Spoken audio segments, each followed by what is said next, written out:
Саламатсыздар, урматтуу депутаттар.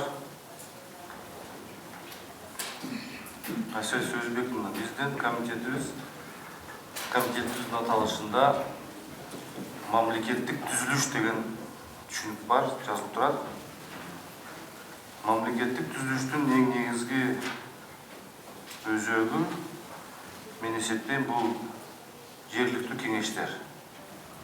Эгерде жергиликтүү кеңештер туруктуу болсо, анда биздин мамлекетибиз да туруктуу болот. Мен айтканым келет, biz комитет мыйзамдын аткарылышында көзөмөлдөш керекпиз. Ар кандай биздин комитетке интернет аркылуу, гезит аркылуу кайсы бир саясий адистер, мындай жеке адамдар биздин комитетке кайрылуулар жөнөтүп атышат. Бул деген публичный заявление деп эсептейм келет. Мен айткым келет, маселени бул Жалал Абад шаарында беспределде. Прокуратура киришип атат. Жергиликтүү кеңештин иш жүрүшүнө, сот киришип атат. Жергиликтүү кеңештин иш жүрүшүнө 27 статьяда так жазылып турат.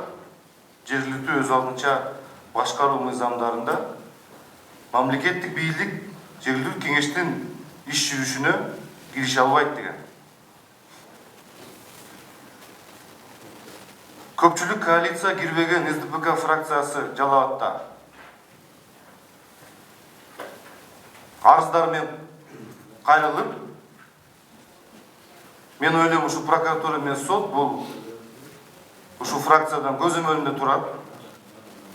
Эмне азыр СДПК фракциясы кирбей калса коалицияга, анда эмне кеңештин иши токтоп калыш керекпи? Же мэриянын иши токтоп калыш керекпи?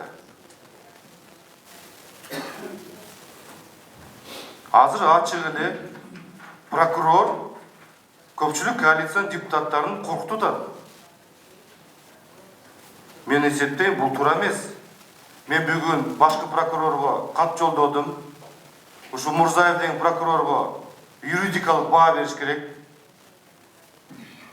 Ал жерде процедуралар бүт сакталган. Мыйзамда так жазылып турат, мамлекеттик бийликтегилер, бийлик жергиликтүү кеңештин төрагаларына шайлоосунда же башка процедурасында эч кандай киреше албайт деген нормалар бар. Ошон үчүн Асел Сөзбеков, бул маселени мен айткым келет. Эмне үчүн? Азыр көп жерлерде төраганын шайлоолору болуп атат, мэрдин шайлоолору болуп атат. Ошон үчүн биз буну баардыгын прокурорду дагы, соттун дагы, жергиликтүү өз алдынча агенттиктин башчысын дагы чакырып, бул жерде бир мыйзамдуулугун бир сүйлөшүп алыш керек. Айтыш керек кандай так жүрүшү.